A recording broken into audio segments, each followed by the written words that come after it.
about Taking It Global. Thank you, Francisca. And our vision is really a world where young people are actively engaged and connected in creating a more peaceful, inclusive, and sustainable world. And one of the things that is really exciting for me on a personal level is being in a room with people who are both connected to this work and this sort of the greater kind of network and community of social change makers.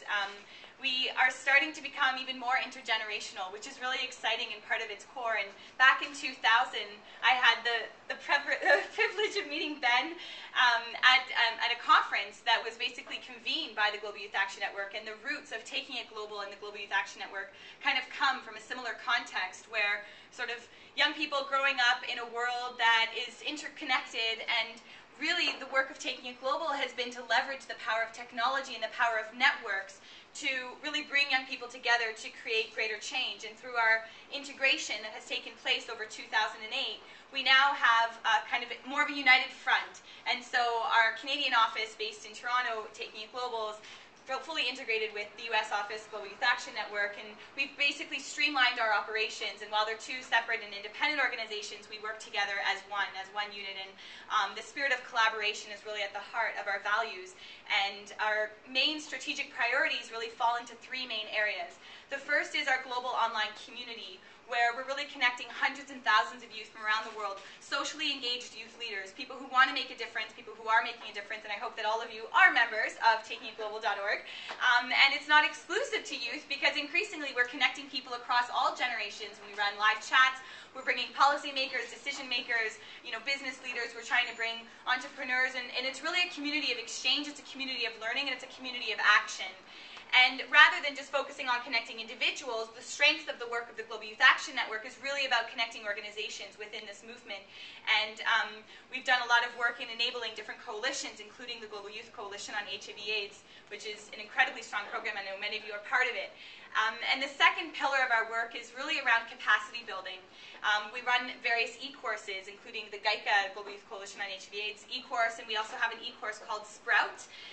It's about idea growth, and we're just in the midst, actually over the past few days, we did an online orientation. And it's a virtual classroom of young social entrepreneurs, or those who are aspiring social entrepreneurs, to help them develop the skills to launch their ideas. And the third pillar of our work is around networking and mobilization, and really trying to kind of catalyze the broad global network of individuals and organizations that we have from every corner of the world. We're incredibly diverse in our network, and we have a lot of reach within the global south. And we're really trying to leverage the power of those voices and the power of that network to influence decision making at a global level, but also at the grassroots level.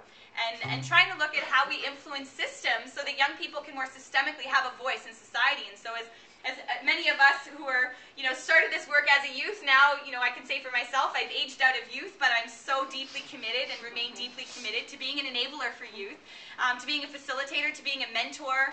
And so for all of you in this room who don't identify as a youth, I hope you do identify as strong youth allies, because I think that it's as we age out of our youth that we can be the biggest bridge for the next generation. And I hope that in this very difficult sort of global financial kind of crunch that we're dealing with, we keep hearing of so many initiatives that the funding is cut. I mean, things are dying left, right, and center. And what we can't let die is that spirit and the enthusiasm that we have and the confidence that we have in our ability to create the world that works for everyone, the world that we want, the world that we dream of, the world we aspire for. And oftentimes the greatest idealism that people hold is in their youth, because they haven't been through enough to know the hardships that come with the increasing burdens and responsibilities and the weight of the world on our shoulders. And so that's why having such an intergenerational partnership is so important. And that's why the work that we're doing, we need to keep fueling it. And that's why we're here today to ask you for your support. And actually, more importantly, to thank you for your support. All of you have been connected to this for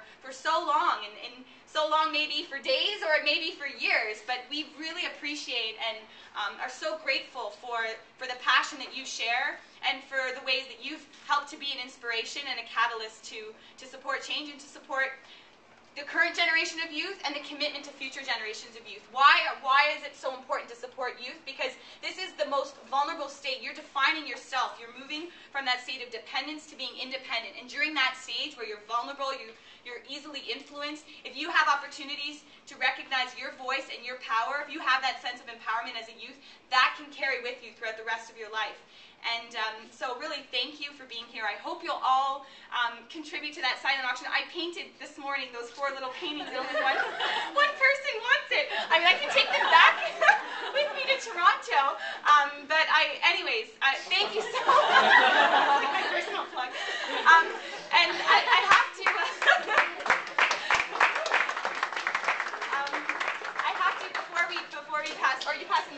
Before we pass the floor to Ben, I really want to thank Luis because he played such an integral role in coordinating this event tonight, and of course all the volunteers. So if we can put our hands together for